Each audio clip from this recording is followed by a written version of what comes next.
혹시 여러분에게는 이걸 용서를 해야 되나 말아야 되나 하는 문제로 고민하게 만드는 그런 사람이 혹시 계십니까? 가끔 예수를 믿는다고 하는 사람들 가운데서도 이렇게 말을 하는 분들이 있습니다. 하나님은 용서하실지 몰라도 나는 절대로 용서하지 못한다. 또 이런 말을 또 할 때도 있습니다. 용서는 하나님 몫이지 내 몫이 아니다. 또 이러면서 절대로 용서할 수 없다. 그런가 하면 그보다는 조금 더 나은 사람들이 있죠. 나는 3번까지는 용서해줘. 그런데 3번이 지나가면 나는 용납 못해. 조심해. 나는 그래도 5번까지는 하지. 뭐 이런 말을 합니다. 하지만 우리가 하나님을 섬기는 하나님의 백성이라고 이렇게 스스로 나 자신을 이야기하면서도 내가 용서해야 할 사람을 끝까지 용서하지 못하고 일생을 살아가게 된다면 과연 우리가 용서하시는 하나님을 섬기는 사람이라고 할 수 있을 것인가? 내가 하나님을 섬기는 것이 용서하지 못하는 삶을 산다면 무슨 의미가 있는 것일까 생각을 해볼 필요가 있겠습니다. 남을 용서하지 않겠다라고 하는 그 인생의 태도는 하나님을 믿는 백성들에게 어울리는 태도는 아닙니다. 왜냐하면 우리는 말 그대로 우리의 죄를 용서하시는 하나님, 용서의 하나님을 섬기는 하나님의 백성들이기 때문입니다. 하나님의 백성이라고 하면 하나님을 닮아가는 사람들입니다. 그래서 하나님을 닮는 백성이라고 한다면 하나님께서 누군가를 용서하셨다면 우리도 그 용서하시는 하나님을 닮아서 용서하는 삶을 살아야지 되겠다는 거예요. 그 하나님의 백성이라고 하는 우리 자신이 하나님을 닮았다라고 이야기하면서도 용서를 실행하지 않는다면 뭔가 좀 어폐가 있는 거죠. 오늘 본문에 예수님께서는 하나님의 백성들이 이 세상을 살아갈 때는 반드시 이루어야지 되는 용서에 대해서 말씀을 하고 있습니다. 이것을 단순히 예수님께서 가르치는 어떤 가르침이 아닌 하나님의 백성이라면 이 세상을 살아가면서 반드시 이루어야지 되는 법이라고 생각을 해야지 됩니다. 용서는 하나님께서 우리에게 명령하신 반드시 지켜야지만 되는 법이라는 것입니다. 그래서 오늘은 본문을 통해서 하나님의 백성으로서 우리가 이 세상을 살아갈 때 집에서 남편으로 아내로 또 부모로 자식으로 그렇게 살아갈 때 용서를 이루어야지 되는 그 과정과 그 방법에 대해서 한번 함께 나누어 보고자 합니다. 히브리인들의 히브리적인 이 사상에서 관점에서 용서라고 하는 것은 이렇습니다. 예수님께서 말씀하시는 하나님 나라의 기본적인 법칙을 우리가 이해하고 그 법칙 안에서 용서라고 하는 이 말에 대해서 좀 알려고 한다면 먼저 용서라고 하는 이 말이 무엇을 의미하는 말인지를 우리가 생각을 해볼 필요가 있겠습니다. 히브리인들의 이 사상 속에서 생각 속에서 그들의 관점 속에서 생각하고 있는 이 용서는 단순히 사람의 어떤 허물이나 그 어떤 잘못한 과실들을 이해해주고 그냥 넘어가주는 것을 의미하는 정도가 아니에요. 유대인들이 이해하고 있는 용서라고 하는 것은 내가 용서해야지 될 그 상대를 어떻게 이해하는가에서부터 시작이 되어지는 거예요. 그러니까 저 사람이 왜 이런 잘못을 했을까? 나에게 왜 이런 표정을 짓고 왜 이런 말을 하는 것일까? 도대체 저 사람의 지금 현 상태가 어떤 정도에 이르러 있는 것인가? 이런 것에서부터 하나하나 이해해야 할 필요가 있다는 것입니다. 왜냐하면 히브리인들의 이 용서라고 하는 이 말은 어디에서부터 출발이 되어지느냐 하면 긍휼이라고 하는 단어에서부터 출발이 되기 때문입니다. 마태복음 5장 7절에서 예수님께서는 이렇게 말씀을 하십니다. 긍휼히 여기는 자는 복이 있나니 그들이 긍휼히 여김을 받을 것이다. 긍휼히 여기는 자가 긍휼히 여김을 받는다는 것. 이 긍휼이라고 하는 이 단어는 여자의 자궁을 의미합니다. 그 말에서부터 시작이 되어져. 라함이라고 하는 단어에서부터 시작이 되어지는데, 그러니까 산모가 뱃속에서 아이를 잉태를 했어요. 애기같이 생겼어요. 전 태아의 사진을 찾아서 이게 올려놨는데, 한쪽은 우는 아기고 한쪽은 찡그리는 아기. 한쪽은 엄마가 달콤한 것을 먹었을 때 달달하고 느낌을 받을 때의 얼굴이고, 한쪽은 엄마가 약간 쓴맛을 맡고 쓰다 그럴 때 느끼는 얼굴이라는 거예요. 엄마의 뱃속에 있는 아기가 엄마하고 공감을 하고 있다는 거죠. 그래서 이 뱃속에 태아와 엄마가 연결이 되어 있어서 아기가 움직이고 꿈틀거리는 것을 느낄 때, 어머, 찼어, 어머, 얘 막 움직여, 꿈틀거려, 자기야 여기 좀 뭐 이러면서 막 하는 그런 어떤 감정들 다 있으시잖아요. 특히 우리 여자 성도들은, 아이를 잉태해 보신 분들은 다 경험이 있으시잖아요. 그렇게 특별하게 느끼는 감정을 뭐라고 이야기하느냐 하면 긍휼이라고 이야기를 합니다. 이 아이가 혹시 잘못될까, 혹시 뭐 어디가 좀 불편하지 않을까, 항상 아이를 생각하고, 그리고 엄마는 매일같이 아이와 대화를 합니다.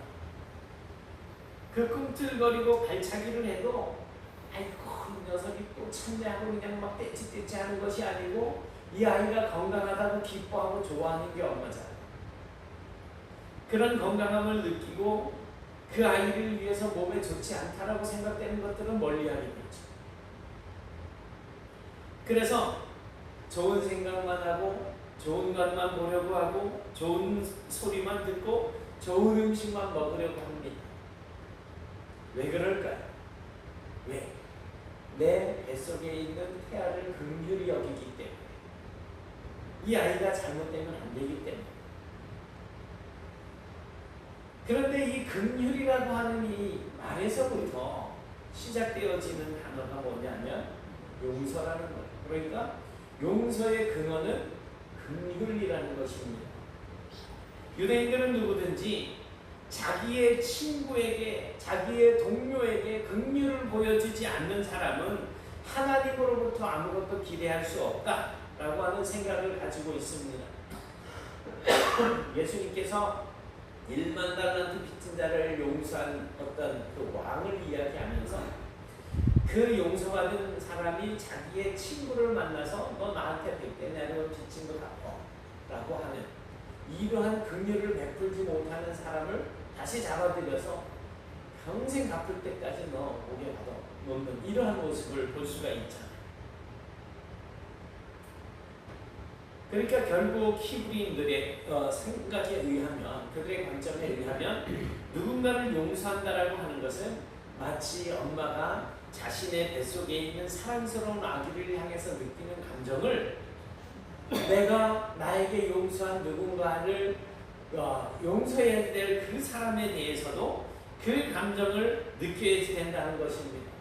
그 감정이 작용이 되어질 때 비로소 그 사람을 진정으로 용서할 수가 있게 된다는 것입니다. 사랑하는 여러분, 혹시 여러분의 주변에 내가 용서해야 될 사람이 있거나 내가 정말 이해해야 할 만한 그런 대상이 있을까요? 한번 생각을 해보십시오.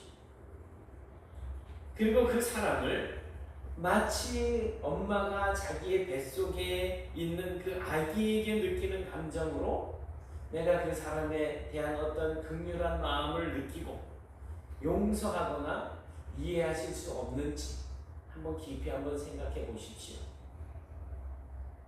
어쩌면 여러분의 머릿속에는 내가 다른 사람은 다 용서해도 저 사람은 절대 용서 못해 라고 생각하실지 모르겠어요. 그러나 그렇게 해야 됩니다.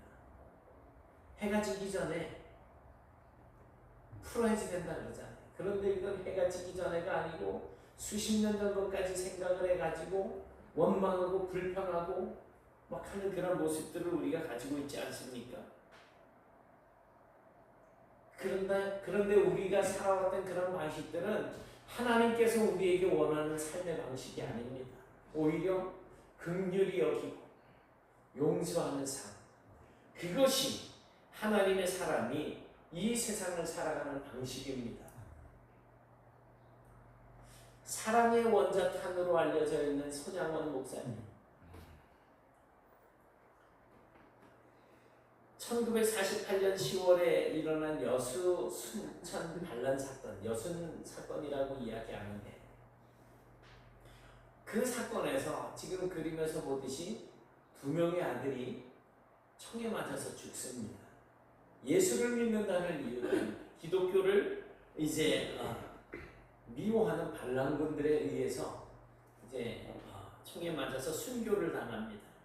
그런데 손양원 목사님은 그런 상황 속에서도 9가지의 감사의 제목을 고백을 합니다. 그리고는 2 아들을 살해한 안재선이라고 하는 사람, 지금 파란 옷을 입고 이렇게 등을 보이고 있는 그림이 있는데, 이 사람을 자기의 양자로 입양을 해버립니다. 그래서 사랑의 원자탄이라는 별명을 얻게 된 거 아니겠습니까? 모든 것이 이 손양원 목사님의 생각에는 다 하나님의 계획 속에 그것이 들어있었고, 또 용서하는 것도 하나님의 뜻이라고 하는 사실을 믿었기 때문일 것입니다. 안재선을 용서한 것은 하나님께서 자기의 2 아들은 비록 총에 맞아 희생되었지만 이 안재선이는 자기 아들 2이 죽지 않았다면 예수를 알 수 있는 길이 없었을 것이라고 여겼을지도 모릅니다. 안재선의 그 어떤 상황을 긍휼한 마음으로 바라보게 될 때 이제 불쌍히 여기는 마음이 생기게 되고, 그를 용서할 수 있는 마음이 생기게 되고 아들로 받아들입니다.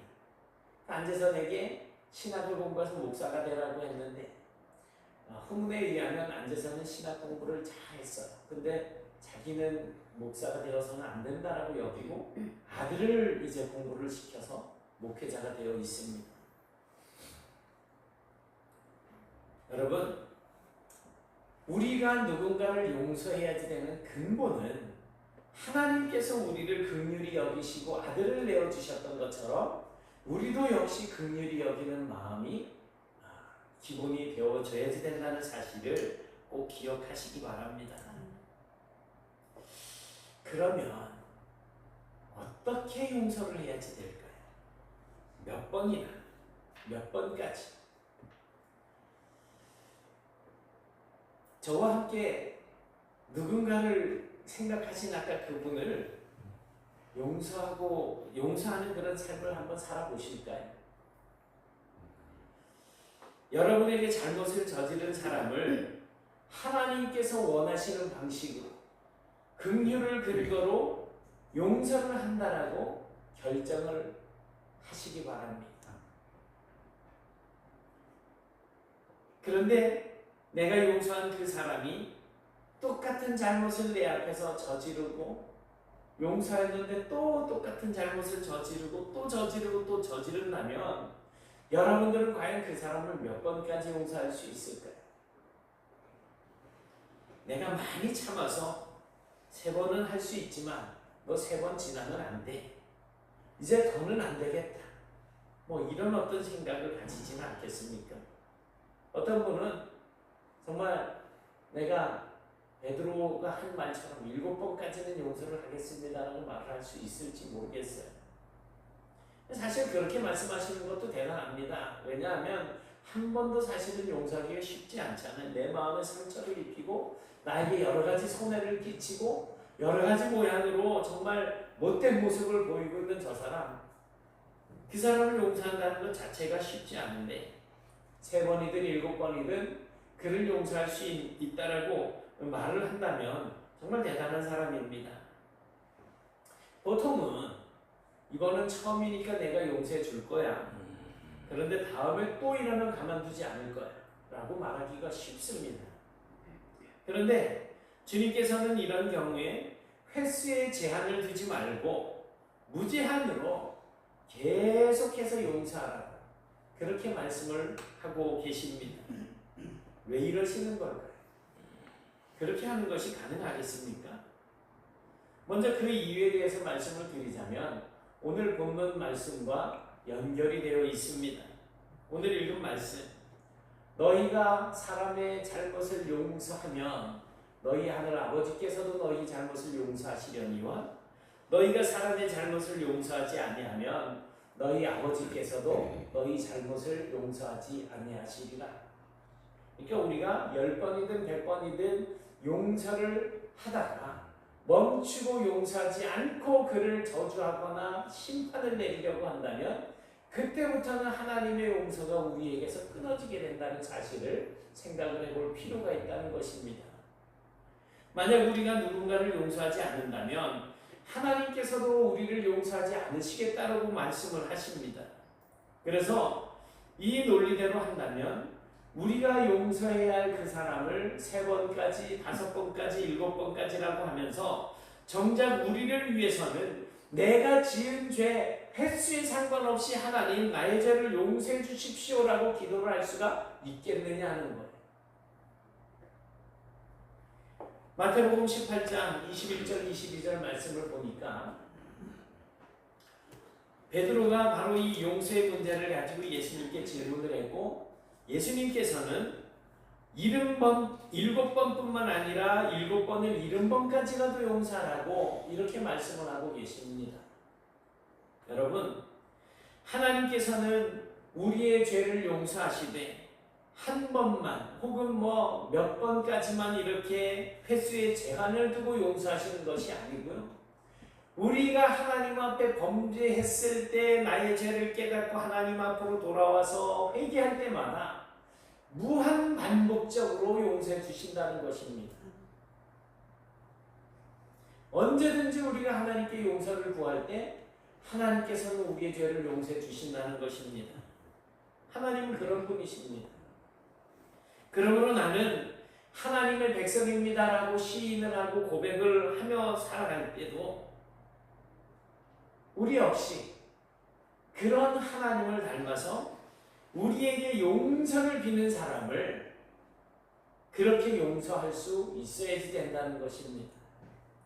잘못을 해놓고 내가 뭘 잘못했는지도 모르는 그런 사람들까지는 우리의 한계를 벗어났다라고 여기지만 잘못했다라고 용서해달라고 이야기할 때 우리는 용서를 해줄 수 있어야지 된다는 거예요. 용서하지 못하고 사는 우리의 삶을 돌아보십시오. 어떻습니까? 그 문제가 용서하지 못한 그 사람과 그 사이에 있는 그 문제가 우리를 계속 따라다니지 않습니까? 어떤 순간마다 생각이 날 때마다 그 사람이 생각이 나고 그 일이 생각이 나서 분노가 치솟아오르고 견딜 수 없는 밤에 잠도 못 이루는 이런 경우들이 있을 것 아닙니까? 그래서 비록 내 마음에는 상처가 될 수 있겠지만 그럼에도 그 사람을 긍휼히 여기는 마음으로 용서하는 삶을 사는 사람들의 경우 그 생활은 이전보다 용서하기 이전보다 훨씬 더 편안하고 삶의 질이 높아지게 되는 것입니다. 여러분, 누구를 용서한다라고 하는 것은 이 예수님의 공동체 안에 또 부부간에 친구들 간에 부모 자식 간에 은혜의 통로를 열어주는 것입니다.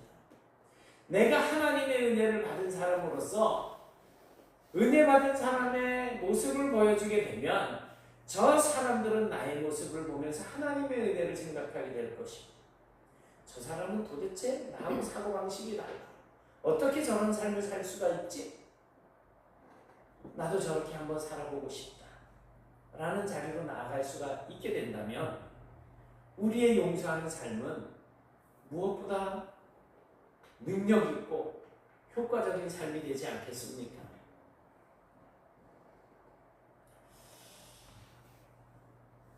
용서한다라고 하는 것은 우리의 몸에 혹시 암이 자라나고 있을 때 우리 여기 암 수술 받으신 분 계시잖아요. 암이 발견되어졌을 때 아싸 기분 좋다 하고 그냥 내버려 두셨나요? 어떻게 하셨어요? 잘라냈잖아요. 왜 잘라냈어요? 그걸 잘라내면 몸을 째고 얼마나 고통스럽겠어요. 그럼에도 불구하고 내가 그 암세포를 잘라내는 이유는 뭐예요? 더 건강해지고 병의 근원을 뜯어내려고 하는 그런 의지가 앞서 있기 때문 아니겠습니까? 용서하지 못하고 미워하는 마음을 품고 있다라고 하는 것은 초기의 암과도 같습니다. 그래서 처음에는 별로 표시가 나지 않아요. 그것이 나에게 얼마나 힘든 일인지 잘 알지 못해요. 하지만 시간이 지나면서 암세포가 자라나게 되고 그것이 내 몸을 괴롭히기 시작하면 고통에 이르고 결국에는 죽음에 이르게 되는 것처럼 우리가 용서하지 못함으로 인해서 자라나고 있는 이 미움의 감정은 우리의 영혼을 병들게 하고 결국에는 죽음에 이르게 한다라고 하는 사실입니다. 그래서 용서한다라고 하는 것은 내 몸에 자라나고 있는 암세포를 수술해서 잘라내는 것과 같이 그 자체만으로는 내 몸에 고통이 되고 정말 아픈 일이 될 수 있겠지만 잘라내고 나면 그 병에서 놓이게 되는 것과 마찬가지예요. 미움의 감정이 나로 하여금 힘들게 하고 어렵게 하는 그 문제가 될 수 있지만 용서하고 나고 용서해서 그 미움이라고 하는 감정을 나에게서 뜯어내게 되면 그 이후부터는 더 영적으로 건강한 삶을 살 수가 있게 되는 것입니다. 그리고 범죄한 사람들과 화해하려고 하는 확고하고 단호한 결정이라고 하는 점에서 우리는 이 용서가 그리스도를 닮아가는 고귀한 행동이라고 하는 사실을 기억하셔야지 됩니다. 용서는 사람들을 자유롭게 해줍니다. 용서는 공동체를 회복시키고 화해시켜줍니다. 용서는 끊어진 관계를 회복시키는 것 이상으로 더욱더 제 이 뼈가 부서졌던 적이 있는데 뼈는 한번 부러졌던 곳이 붙으면은 안 부러진다 그러잖아요. 그 주변에 다른 곳이 부러진다 그러잖아요. 용서로 말미암아 관계가 회복이 되어지게 되면 이제 그 관계가 더욱더 강화되어질 수 있다는 사실을 우리가 아셔야지 됩니다.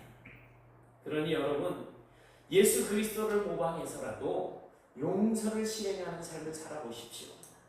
용서한다는 것은 고통스러운 것이고 또한 쉽지 않다는 것을 이 세상 사람들 누구나 다 압니다. 그렇기 때문에 우리 하나님의 백성들은 용서하는 삶을 살아야지 되는 것입니다. 아무나 다 할 수 있는 것이라면 그게 정말 즐겁고 행복하고 재미있는 것이라면 누군들 못하겠어요. 그러나 아무리 고통스럽고 괴로워도 하나님의 법을 세상에 드러내는 하나님의 사람들이 바로 우리 아닙니까? 그렇다면 우리가 하나님을 닮은 사람들답게 우리가 경험한 그 용서, 하나님께 받은 그 용서를 이제는 이웃들을 향해서 실천하는 삶을 살 수 있게 되기를 바랍니다. 그렇다면 이제는 용서하는 자세에 대해서 한번 생각을 해보겠습니다. 이 얼굴 어떻습니까? 제 얼굴을 집어넣으려다가 저는 사진을 찍히면 안 그래도 못생긴 얼굴 더 못생겨져가지고 잘 안 찍혀요. 우리가 왜 이 자세에 대해서 생각을 해봐야 하냐면, 용서란 이제 누군가를 내가 용서를 할 때 완전하게 용서를 해 주어야지 되는 것일 텐데, 용서한다라고 말은 하지만 마음은 완전히 용서하지 못할 수도 있지 않겠습니까? 내가 용서한다, 진짜 내 치사해서 용서한다. 하지만 여전히 남아있는 어떤 앙금들, 그래서 어떤 자세로 용서를 실행하느냐 하는 것도 대단히 중요한 문제입니다. 만약 여러분에게 누군가 용서를 구하러 왔습니다. 그런데 여러분은 말씀드린 것처럼 여러분이 나는 하나님의 자녀라고 하는 사실을 깨닫고 그를 용서해 주기로 결정을 했습니다. 나는 당신을 용서합니다. 그를 용서한다라는 것이 도저히 마음으로 용납이 안 되고 괴롭고 힘들지만 하나님의 백성이라는 것 때문에 의무감으로, 마음에는 여전히 미운 감정이 남아있지만, 그래서 괴롭고 힘들어하는 마음이 얼굴에 나타나고 있지만 입으로는 그 사람에게 괜찮다, 용서한다라고 말을 했습니다. 아유 괜찮아, 가 이제. 아유 가 좀 제발. 이런다면 그럴 때 우리의 그 불편한 표정을 읽은 나에게 용서를 받으러 온 그 사람이 나의 일그러진 그 표정을 보면서 진심으로 자기가 용서를 받았다라고, 진정으로 용서를 받았다고 느낄 수가 있겠습니까? 제가 볼 때는 아닌 것 같아요. 그 사람은 분명히 우리의 얼굴에 나타나고 있는 그 불편하고 괴로워하는 그런 표정을 보면서 진정으로 용서받았다라고 느끼지를 못할 것입니다. 바꿔서 생각을 해보십시오. 우리가 하나님께 용서를 구합니다. 그래서 하나님께서 늘 우리를 용서해 주실 때 용서하고 싶지 않은데 억지로 하는 것처럼 그렇게 하나님께서 우리를 용서해 주신다고 한다면 여러분은 그런 하나님을 편안하게 대하실 수 있겠습니까? 다음에 또 죄를 용서해 주시기를 간구할 수 있겠습니까?